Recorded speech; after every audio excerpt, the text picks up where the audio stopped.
Hi guys, and welcome back to the channel. In today's episode we're going to be repairing our seat box end here and also doing a repair to our driver's side footwell.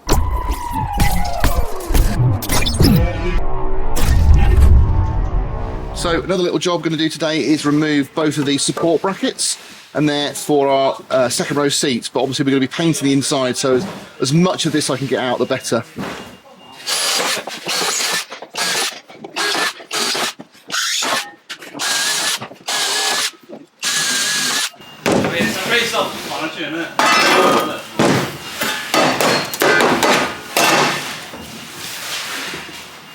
And we'll do our latch as well.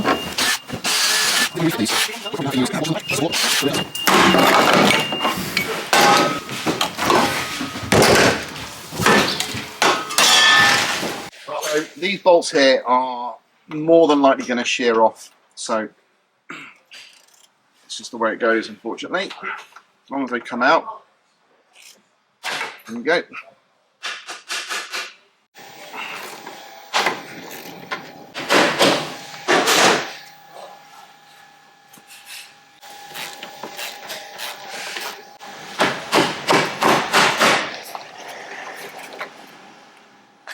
Now, I did mention on one of the last videos that we're probably going to have to replace this just because it's a bit nasty.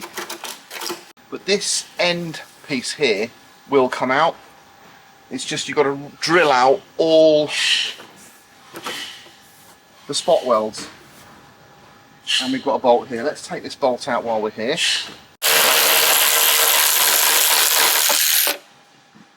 Now, for these spot welds, you're going to need something like 6.5, 7, 7.5. We'll start with a 6.5. I want to keep the holes as small as possible. You don't necessarily have to go all the way through. All you have to do is just pop it on here. So, right, it's going to take it through anyway. It's just...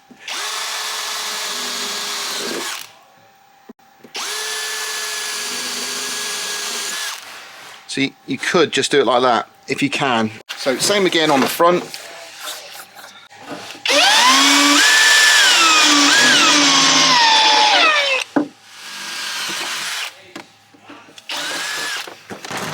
Okay, so now what we've done is we should have freed everything off. So we get a little blade here. I'm just going to tap it in.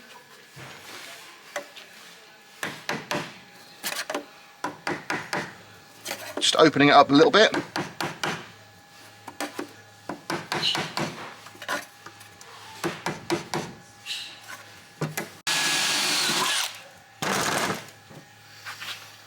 Okay, then we're going to do the same on the top one. You can see these are all free. In that corner. Okay. Now in theory, if we can get these bolts off here, we should be good to go. There we go, little snappage. Now if you find undoing rusty bolts annoying, firstly, a Defender might not be the right vehicle for you, but secondly, just think about all the nice clean stainless bolts we can put in here afterwards. They are going to look gorgeous. So once you've pulled this front edge open,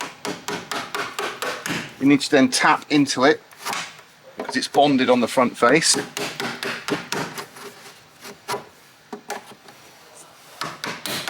There you go.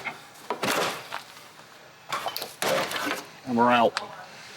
So I could, if I wanted to, you know, clean all this up and hammer it back into shape, but the repair panels are really inexpensive, so we'll fit a new one of those. We've got our battery box exposed now. Now these are, again, a replaceable part. They're not that difficult to replace, but, you know, we need to pull in the expense on this build a little bit.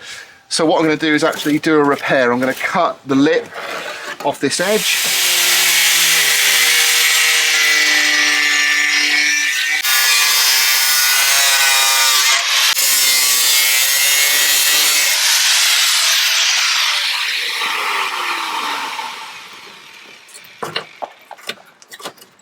Right, so ideally you'd weld this, obviously, but you might not have a welder. That's a possibility. Now, you don't have to weld this support plate back on.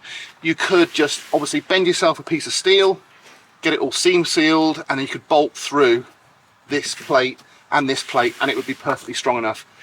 I think that's what we're going to do, only for the interest of science, because we've got some other welding to do. The welder's not here yet, but I would like to get this buttoned up in a different way, just to show you guys what's possible.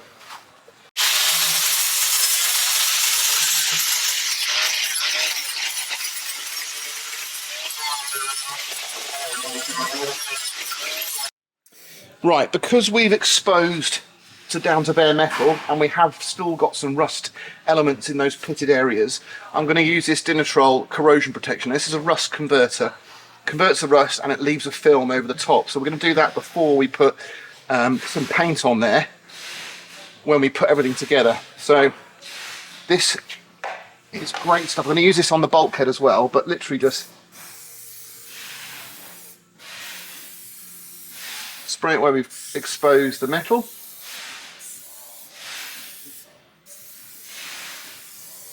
I'm going to leave it for a bit. Okay, we're a few more minutes in, and just check out the difference in the colour. So you can just see how black that's gone, so that's nicely protected now. So a lot of you won't have, you know, the tools in your workshop or your shed or your garage to actually fold steel and cut steel and all the rest of it. So, you know, getting something to fit this exactly can be a bit tricky. Now, it's always worth looking at what's available on the market. Now, I have got to do a repair to the driver's side footwell, just in the far left-hand corner. I'll show you a picture of it now. It's just where it's gone through on the floor. And that means that I'm going to need one of these. So I'm not going to repair the whole floor because it's just not needed. So I'm going to patch it with this bit here, and that is where the corrosion is. As luck would have it, I know I've got a little edge here, but once that's cut and moved across, it will be the perfect size just to sit on there and lip over. So I'm just going to get my grinder, going to mark a line across here, going to cut that and use that as our piece.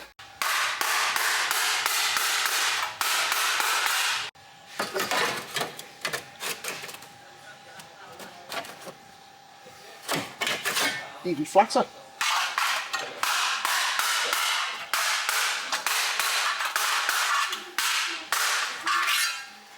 So we've only got a bend in it like that. There we go. So, nice. There we go, that's a nice bit. So what we're going to do now is we'll treat our metal that we've stripped back with a bit of primer. We'll also put a bit of primer on here, and then we'll get it all together.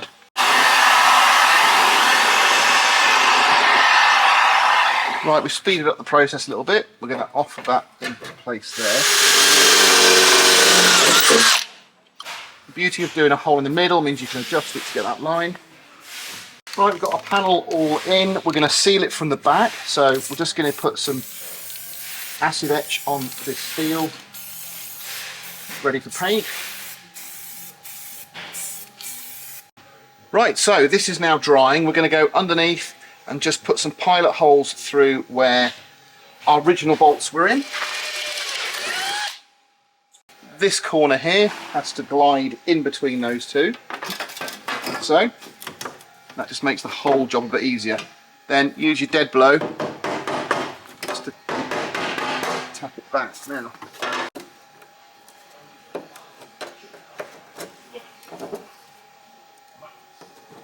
There we are.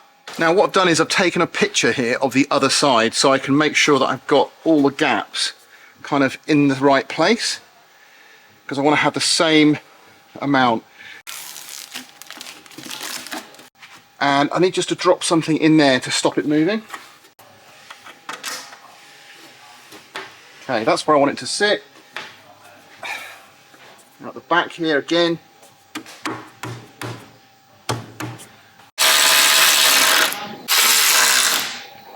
That's good as well. Dead blow hammer, really useful. Let's move my phone so it doesn't die. Now we really want to pull the panel together first, so we're going to have to put a rivet in here.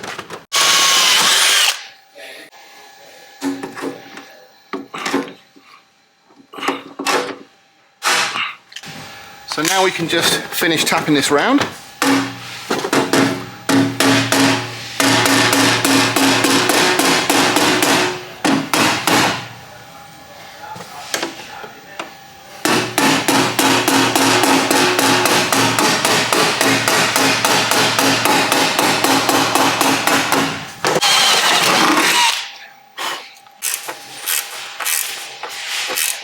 because we've got a little lift here, we're just going to bang that down.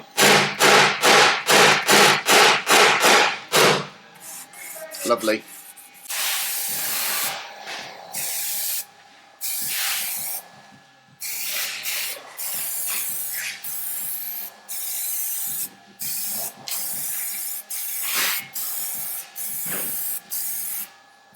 So the one bolt I would like to get undone, if I can, is the one for the gearbox tunnel, and that's recent, so that might come undone.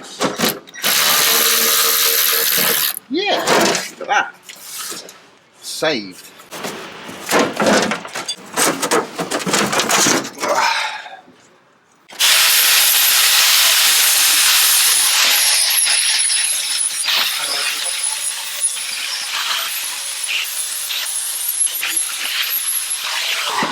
We've actually got some YRM tape here for the seat plates, and we've fitted new retaining plugs. Now, these are slightly nicer than the originals because they've got a star hex in the middle, so they look kind of period, but they've got a better grab.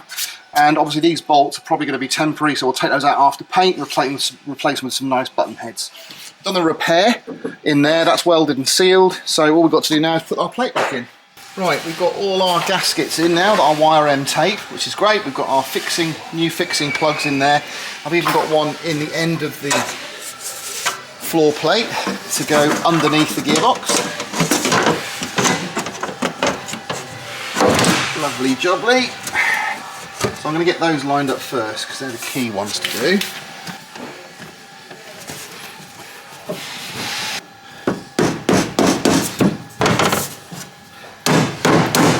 I'm just going to bolt these in because I think that would be better. So we'll bolt the 3 here and the 2 here, and then when we paint it we'll then take those bolts out and replace them with nice stainless ones. Well guys, I couldn't be happier with how the seat box turned out, especially when we managed to use the same material for the footwell repair as we did for the battery box repair. I just think that's a good way of maximising the use of scrap metal and bits and pieces. And at the end of the day, there's no need to do the entire panel for that repair because we've only got a small bit of corrosion. And we'll get into that a little bit more when we do the A-pillar on the driver's side and we repair that, and you'll see I don't replace the whole thing, just a small part of it.